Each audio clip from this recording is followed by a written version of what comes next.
Hello and welcome to the newest edition of Pharma Talks. My name is Alex Hernandez. Alongside me as always is Dr. Craig Stern.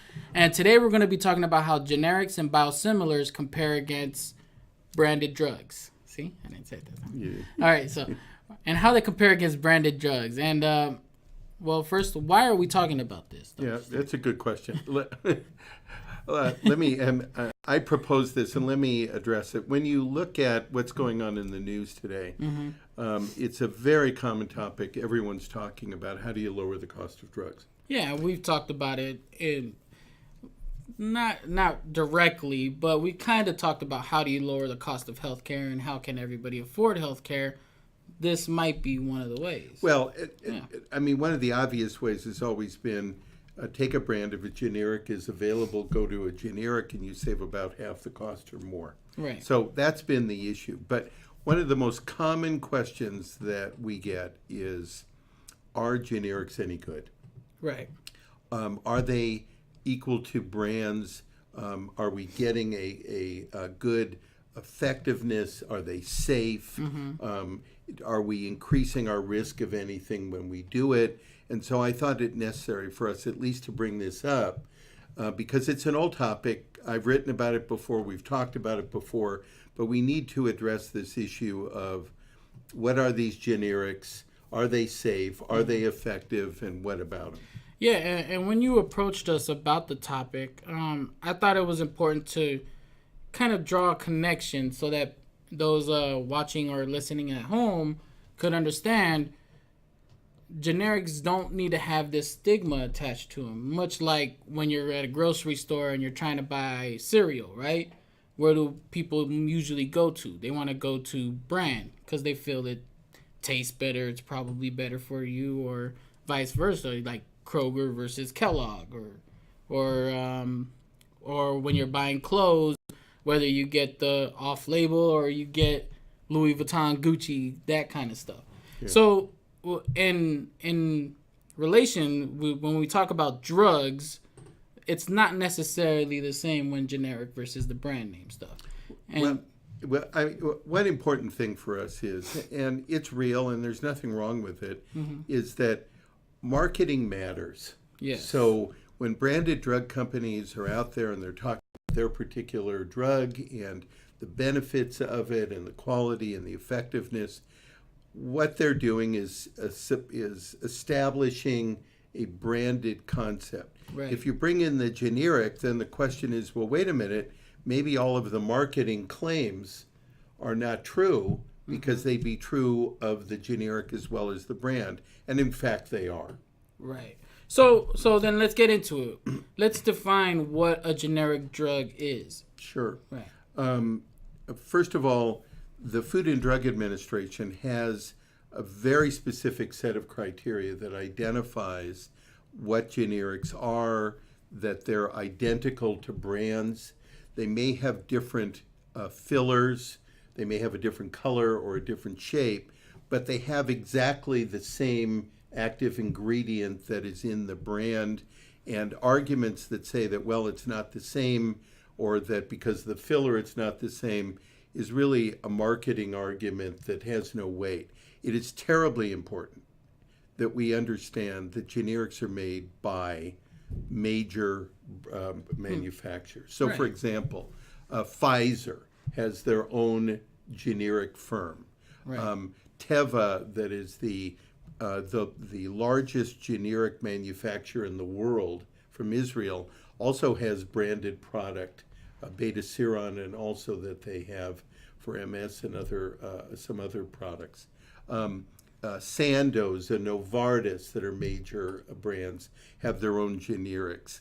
And then there's some Chinese manufacturers that are the largest in their world. Right. CR Pharmaceuticals, Hengrui, etc.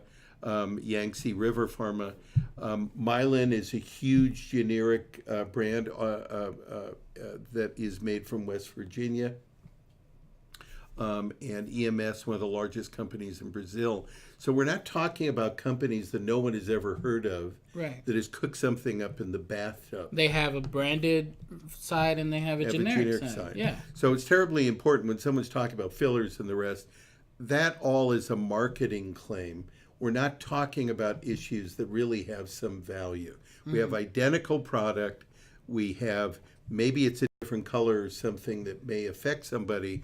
But if you go to a hospital, you're getting generics. If you're going to Kaiser, you're getting generics.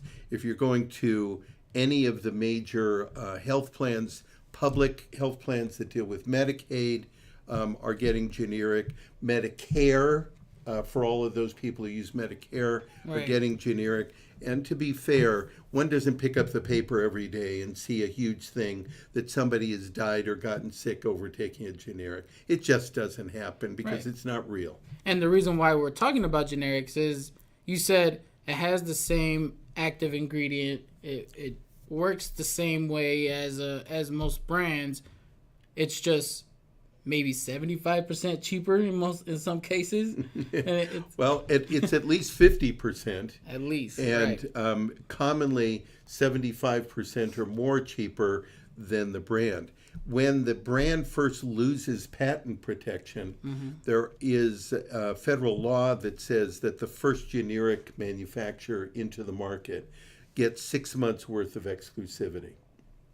After that, everybody comes in with theirs, and then the price just craters, and you get these huge discounts. Because you have multiple sources creating one drug. Competition. Right, exactly. Competition brings down the value of a drug. Yes. Or yes. increase in supply, or increase in supply, you can bring down the drug. Yeah, exactly. When it's being made by multiple ones, absolutely. So you went into detail about generics and how they stack up against brands. There's also this other, I guess, category of drug you called biosimilar. What's a biosimilar? There's the standard products that have been well known that were found out of plant products. They were chemically derived and grown in a test tube, etc.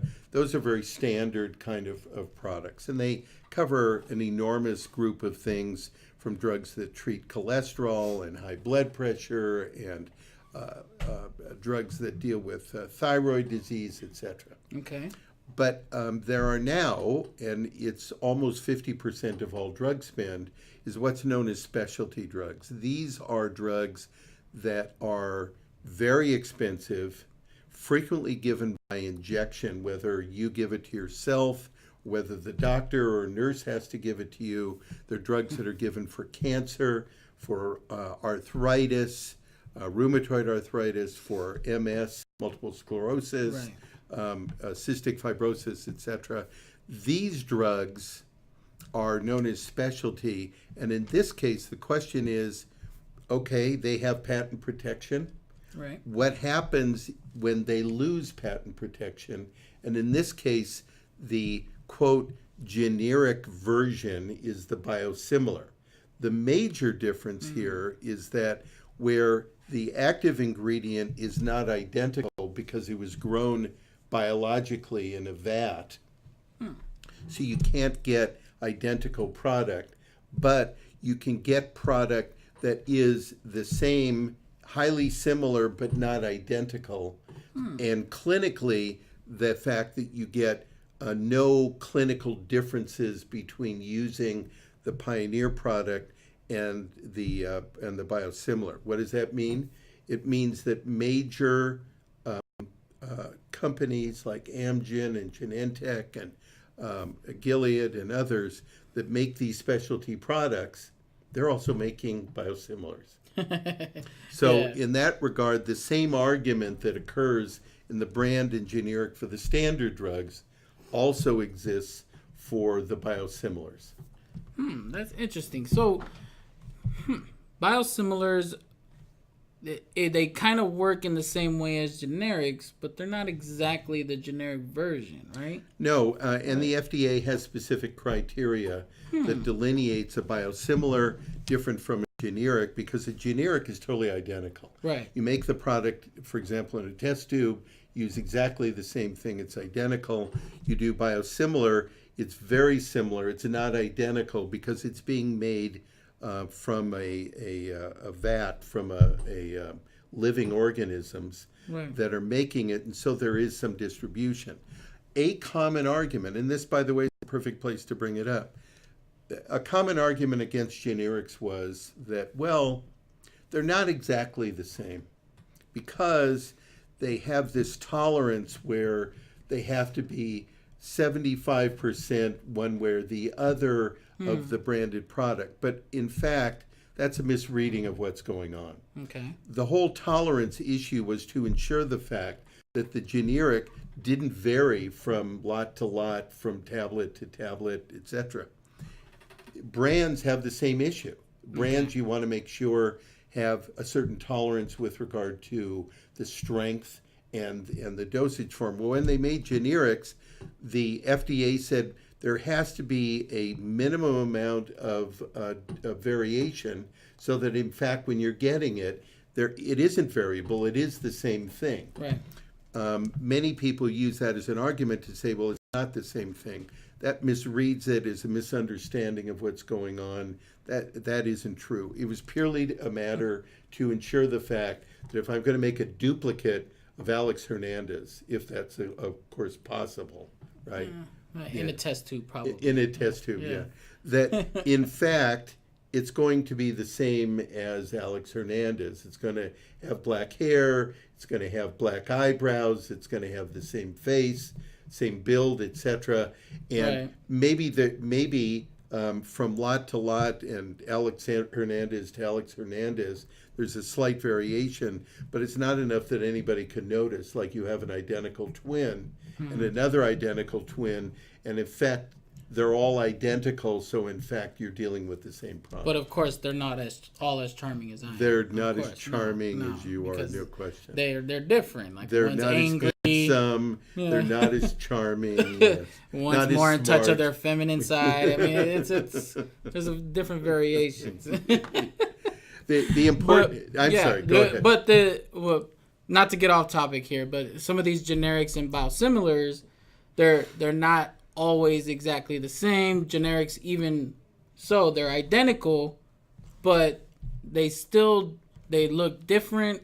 And you mentioned this fillers, and I want to get some clarity out there. What are these fillers usually? Well, if you have a tablet, then the question is, if you have a little white tablet, is 100% of that the active ingredient? And in fact, it isn't. Right? I mean, you have 25 milligrams or 50 milligrams or 10 milligrams, whatever. That doesn't take up that entire tablet. Okay. So some of it is very small.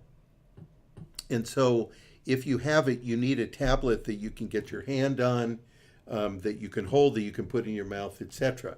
Well, you put fillers in. They're inert. They're not active. They're inert fillers that kind of fill it up. They don't do anything clinically or pharmacologically. They just take up space so that you can make a tablet. Okay. Same thing's true of the generic. And clearly in the generic, they're going to use lactose or something to fill that up. And they're trying to save money, obviously. Right. So they're using a filler. It isn't like one is using morphine and the other one is using nothing, cornstarch. No. It's that they're just using a filler so that you have a tablet that you can pick up and you can address. Right. It's more for the way it looks. Yes. Yeah, it makes sense. So what is the major argument? You mentioned, you brought up this topic because people always ask you about generics and how they fare against brands. What is the major takeaway for the listener, the viewer? What should they take away from this topic? Well, the main takeaway is there a cheaper version of what I've been prescribed? Right. So if they prescribe a standard drug, the question is there anything cheaper that I can afford to do that? And in the case of brand and generics, there is. Okay. And they're preferred by Medicare and Medicaid in each state, and issues with regard to private insurance, and Kaiser and Group Health of Puget Sound and all these major health plans, and state requirements of what kind of drugs they prefer. So those all exist. And the idea is that if the drug costs $100, in the first 6 months, while there's only one generic manufacturer, you may get a discount of about 10 to 15%. Okay, it costs less, but not a lot. Right. After 6 months, then the price drops and you get a discount of like 70%. So instead of paying $100, you have a chance of paying $30 or less for that particular product. Right. In the case of biosimilars, they're still expensive to make.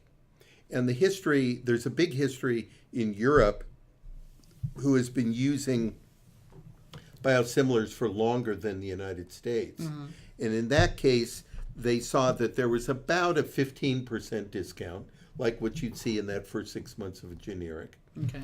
And that in the U.S., we're seeing that it's starting somewhere in the 15%, and in other cases, the discount is getting bigger and bigger. So bottom line is, there are cheaper versions of these products. Right. And generics is one of them. Biosimilars for specialty is another. The main argument, and people will read about it, that says that, well, the formularies, the PBM, Pharmacy Benefit Manager formularies, didn't allow the generic because they were getting rebates off the brand. One has to realize that this isn't good guys versus bad guys. This is everybody with their hand in the till trying to take a few of the dollars out of the till for this. Everybody's involved. Everybody makes money off of this. And what we're seeing is that, yes, now Congress and others are arguing that you can't keep them off of the generic just because of rebates. You have to tell everybody what is the rebates. United Healthcare. Transparency. Transparency. It's important. Many of the other plans are saying give the discount at point of sale versus doing all of this contracting later. So that at point of sale, if it's supposed to cost $100, but in fact there is a big discount, then the person pays the discounted price at point of sale versus waiting for later. Maybe they'll get a discount later or something. So there's a lot of this argument back and forth, but at the end of the day, whether the branded pharmaceutical company is trying to establish a plan, whether they've set a deal with a generic for what's known as an authorized generic, so they keep all of this other competition out, or whether it's issues with regard to the biosimilars. Bottom line is, these drugs are being made and sold by major manufacturers. Why? Because you make more money. You get more people to buy it. It's cheaper, and as a result of that, you get money for the brand, and at the same time, you get money for the generic. You spread out your market, and you make more money. Is it often when, say, a patient or a regular person gets prescribed a branded drug, and then they go to the pharmacy and they realize that the generic version of that branded drug is cheaper than their copay? Yes. Are there instances of that happening? There's definitely instances of that, and there's been federal rules that denied the capability of pharmacies to say, I have a cheaper version. The pharmacies are required in most states to say, there is a generic for this. And as a result of that, instead of paying a brand copay, you pay a generic copay. That's kind of tying the pharmacist's hand behind the back. Yes, right? it is. However, new regulations and all have said remove the gag clause where the pharmacist can't say that and say, look, there is a generic for it. Or, by the way, within the same therapeutic category, there's another drug that costs even less than this one. And it helps with the same problem. It helps with the argument. It's what's an argument? Proton pump inhibitors for GERD, for gastroesophageal reflux disease, heartburn. There are many drugs. Why couldn't you just say heartburn first? I mean, we know you're a doctor. I mean, Thanks. But for heartburn, you could take the little purple pill, the Nexium, right, which is the most expensive of them.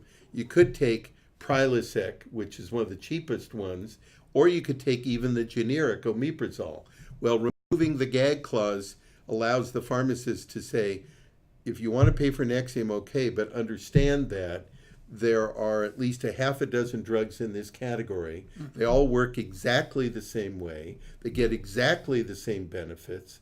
And in that particular case, this one costs X number of dollars, this one costs Y. You save a lot of money.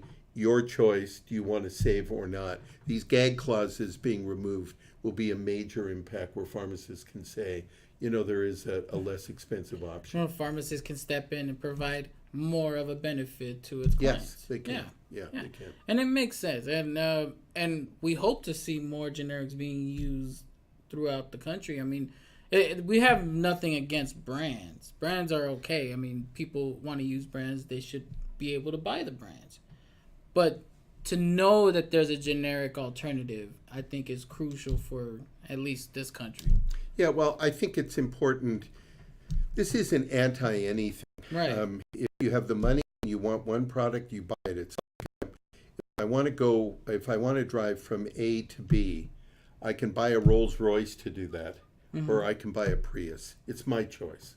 Right. The question will be, what's my budget? How much money do I have?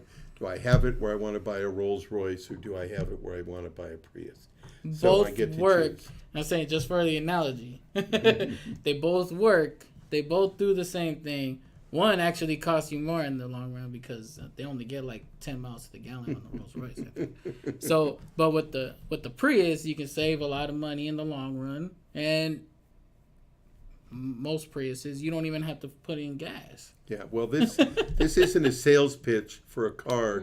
It's trying to use an analogy. I'm trying to do the analogy because most people will be like, well, I want the Rolls Royce. It's not exactly the same. We're talking about maintenance and... Well, it's more than that. I mean, effectively, Yeah. you can pay a lot of money for it, or you can pay a little bit of money. Right. And the question is, do they do the same thing? And in the case of generics, they're identical. Right. In the case of biosimilars, they are, very, very similar, but not identical. They both and clinically, Yeah. they don't have a difference. Right. So in that regard, if you want to, say, lower your cholesterol or something, it'll still lower your cholesterol. What's important with these are particular patient populations respond better to some of these drugs than others. That's the prescriber's choice, the doctor's choice, the pharmacist's choice as trying to get you the better option. Right, and that's why we bring it up to that viewer, the listener at home, to know that there's more information out there for you. Yes. And yes, it's always better to make a better decision with more information. Yes. Yes. Yes. And that's it. Did you want to add anything else? No, I think, well, let me make one last statement, and that is this whole argument of brand versus generic or saving cost is an old argument. It's had a lot of marketing claims made one way or the other, and marketing will continue to make things, and depending on what people want, they'll get whatever they want, whatever the product is or otherwise. From our vantage point, the most important issue is if you're highly cost sensitive, there are options. Right. And it's not a matter that I'm going to get a lower cost product. I'm not going to get a product that is unsafe.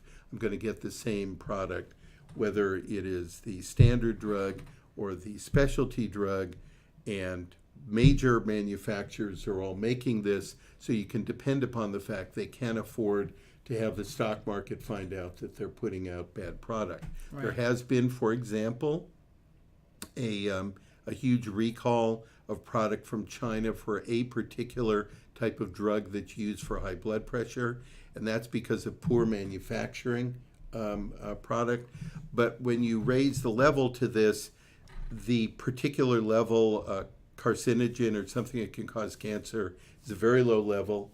It doesn't cause cancer because it's of such a low level. But at the end of the day, who wants to take a product that has any risk whatsoever of dealing with it? And that's the same thing that every manufacturer in the country has to deal with, out of the country has to deal with, because making drugs is not just a United States issue. It belongs in India, in China, in Brazil, in South Africa, in Israel.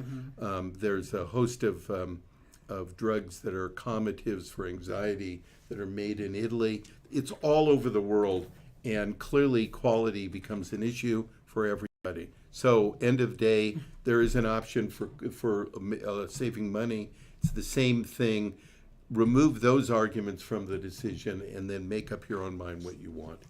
Right. And couldn't have said it better myself. And when you have generics, when you're thinking about switching from a brand to generic, it's always best to consult with your doctor and pharmacist before doing anything. Right? Yes. Of course. So that's it for today. Thank you very much, Dr. Stern. And we would like you to go to propharmaconsultants.com. Check out our free information page called RxInfoX. It's got this cool little ticker thing that I created. And you can go ahead and check it out and leave a message and tell me how much you love it. And also there's a free information page filled with a great plethora of articles written by Dr. Craig Stern himself. And also I would like to remind you to rate and review and leave a nice comment. Only nice ones. Right, Em? All right. Thank you very much, and we'll see you next week.